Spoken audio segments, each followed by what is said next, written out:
Your rent takes half of your salary before you even subtract groceries or council tax or whatever. You've done the math on how it would be cheaper for you to move somewhere else or change cities, change locations more times than you can count. And every time you probably talk yourself out of it because you're asking, what would happen to my career if I leave this city that I'm in? What would happen to my friends, my family? I've already settled here. And so today I want to walk through this with you, not with a hard yes, move, or no, stay where you are, because there isn't one. These things differ for so many people. As our faces differ, so our personal circumstances are different. But to introduce you to a way of thinking that might actually help. So this is Hello Misola and you're welcome to another episode. Let us read today's letter. And it says, Hello Misola, living in London is becoming harder every year. Most of my salary disappears on rent and bills before I even have a chance to save. I've been thinking about moving somewhere cheaper, but I'm worried I'll be giving up better career opportunities and the community I've built. Part of me thinks moving could help me build wealth faster. Another part wonders if I'll regret moving or leaving.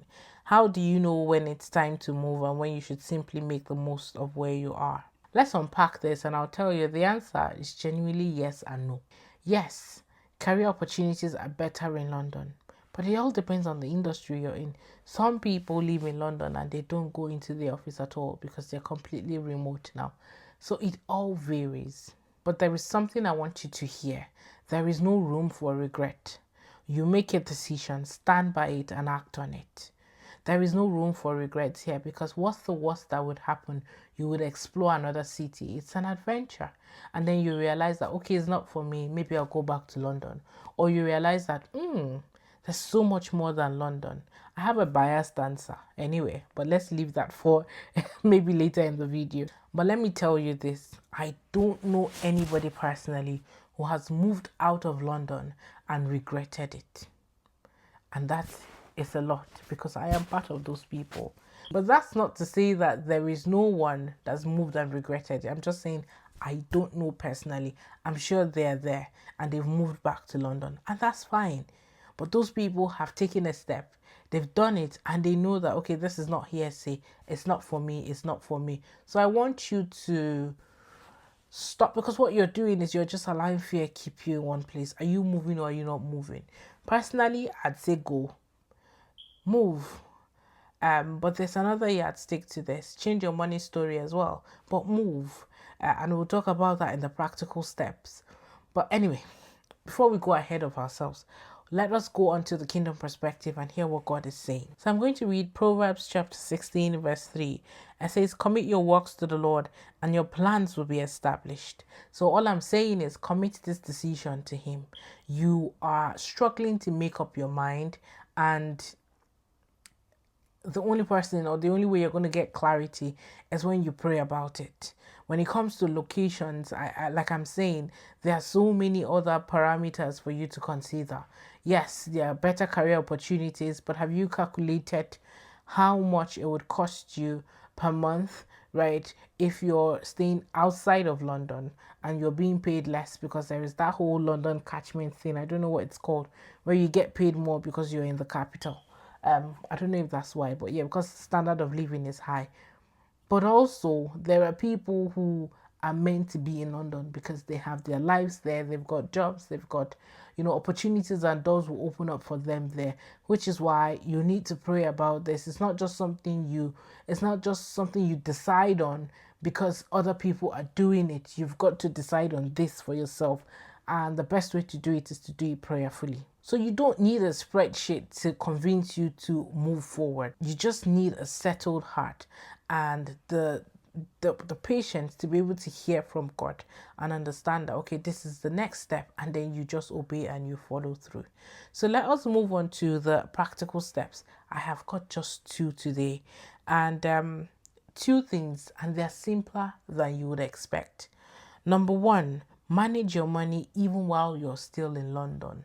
Yes, you want to move down south or up north or wherever it is that you're going to, someplace cheaper than London. You've got to be able to manage your money, because if you cannot manage your money now, moving to somewhere that is cheaper for you to have more cash flow would not mean that you'll be able to manage your money well there. You need to develop that good relationship with your money. And the best way to do it is like a muscle that you need to keep growing. So start saving from now. Look at your income and expenditure. What needs to go? What can you do without? Start saving. I am not giving you a particular amount for you to save. Whatever it is, put some money down for yourself. Cash is king. You want to get to the end of the month and still have some sort of cash flow. So build up to that level and steward your money well.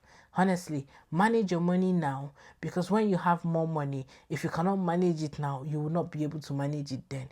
Something will always come up that would make it worthwhile for you to spend your money, for you to, give up on your savings. And if you don't have it, you don't have it. So start saving up now. And then step 2, change your money story, whether you stay or you move. We're sitting down here, we're having these conversations because you do not have enough money. But if you change your money story, you realize that we might be talking about something different. Do I want to have a second home somewhere apart from London? Or do I want to move somewhere because the spaces are bigger?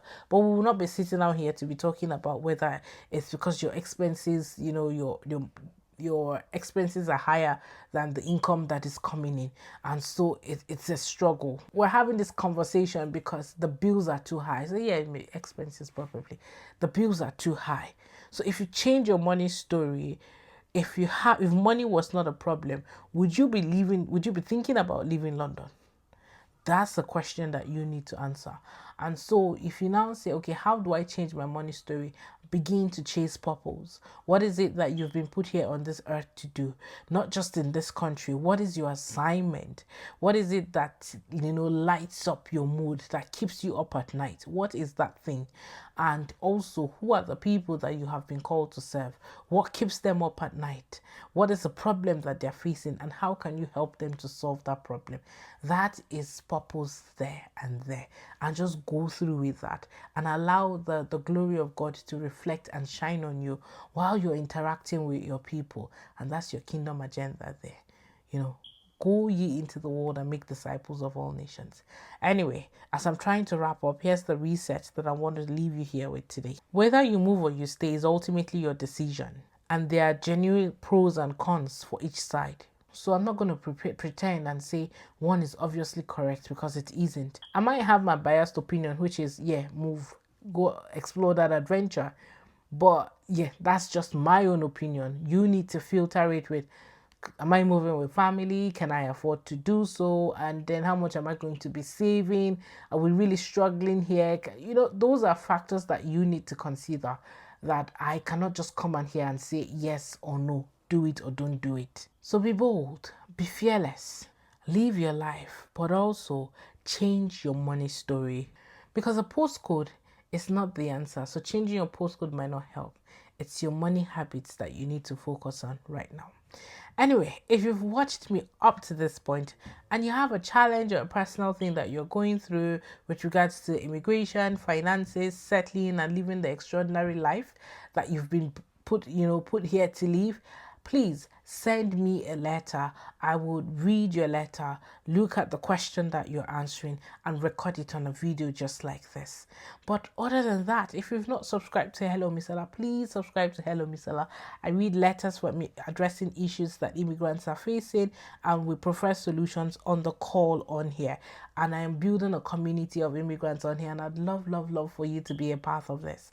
So like the video as well, so that the algorithm knows what it knows how to do best. And then please share this video with a loved one. But other than that, I will see you in the next video. Take care. Bye.